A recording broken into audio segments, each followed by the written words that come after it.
मैं आज आपको अपनी आप बीती सुनाना चाहता हूँ। मैं हिंदुस्तान यूनिलीवर कंपनी में ऑपरेटर का काम करता हूँ। मेरा घर कंपनी से 10 किलोमीटर दूर है। मेरे पास एक बाइक जिससे मैं अपने घर से कंपनी और कंपनी से घर का सफ़र पूरा करता हूँ।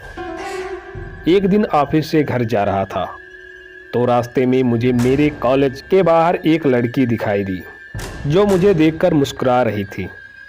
मैंने उसे टालते हुए मैं घर की ओर निकल पड़ा। दूसरे दिन फिर वही लड़की मुझे उसी जगह पर दिखाई दी। वो भी मुस्कुरा रही थी और मैं भी मुस्कुराता हुआ निकल पड़ा। मुझे उसकी प्यारी सी मुस्कान से प्यार हो गया था, लेकिन कभी रुकने की कोशिश नहीं की। वो लड़की कई दिनों तक मुझे दिखी और एक दिन वो मुझे वहाँ नहीं दिखाई दी। मैं बेचैन हो गया, लेकिन मैं उसके बारे में कुछ नहीं जानता था, ना कभी बात भी की थी, इसलिए उसका पता भी नहीं लगा सकता था। मैं कई दिनों तक उस लड़की के नहीं दिखने से बेचैन रहा। कई बार तो मैं कंपनी से जल्दी निकलकर उसका इंतज़ार भी करता, पर वो मुझे नहीं दिखी। एक दिन मेरे मोबाइल पर किसी अनजाने नंबर से फ़ोन आया। मैंने फ़ोन उठाया तो एक लड़की बोली।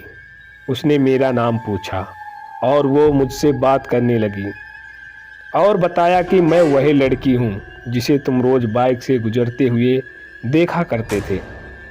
मैं अचंभित रह गया कि इसके पास मेरा नंबर कैसे आया और ये मेरे से क्यों बात कर रही है, लेकिन उसकी मीठी बातों में इतना खो गया कि ये सब बातें भूल गया। एक दिन उसने मुझे कॉलेज के बाहर मिलने के लिए बुलाया। मैं और मेरा दोस्त हम दोनों बाइक पर उससे मिलने को गए, क्योंकि कभी मैं लड़की के अकेले नहीं मिलता था तो घबरा रहा था। मैं और मेरा दोस्त जैसे ही कॉलेज के बाहर पहुंचे तो वो लड़की कहीं पर भी दिखाई नहीं दी। मैंने काफ़ी फ़ोन लगाया, लेकिन फ़ोन स्विच ऑफ था। मैं घर लौट गया। उधर घर में घुसते ही उसका फ़ोन आया तो मैंने गुस्से से कहा कि हम वहाँ पर आपका इंतज़ार कर रहे थे, आप क्यों नहीं आई? तो उसने कहा कि तुम अपने दोस्तों को क्यों साथ लेकर आए थे, मुझसे अकेले मिलना है। मैं कहा ठीक है। अगले दिन सुबह सुबह मैंने उसको फ़ोन लगाया, लेकिन उसकी मम्मी ने फ़ोन उठा लिया।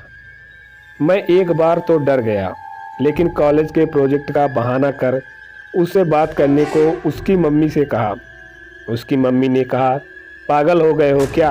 प्रिया को मरे तो 3 महीने हो चुके हैं। मैं हक्का बक्का रह गया और मेरे हाथ से मोबाइल छूट गया और मैं बुरी तरह कांपने लगा। मैंने सोचा कि जिस लड़की को देख रहा था और जिससे मैं बात कर रहा था वो एक आत्मा थी। मुझे फिर भी विश्वास नहीं आया।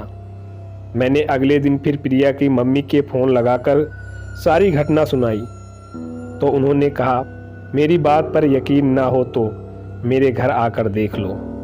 मैं प्रिया के घर गया तो प्रिया के फ़ोटो पर माला लगी थी। उसकी माँ ये घटना सुनकर भावुक हो गई, लेकिन उस दिन मैंने अपनी वो सिम निकाल कर फेंक दी और नए नंबर ले लिए और फिर कभी फ़ोन नहीं आया। लेकिन आज भी मैं अनजान नंबर से अक्सर डर जाता।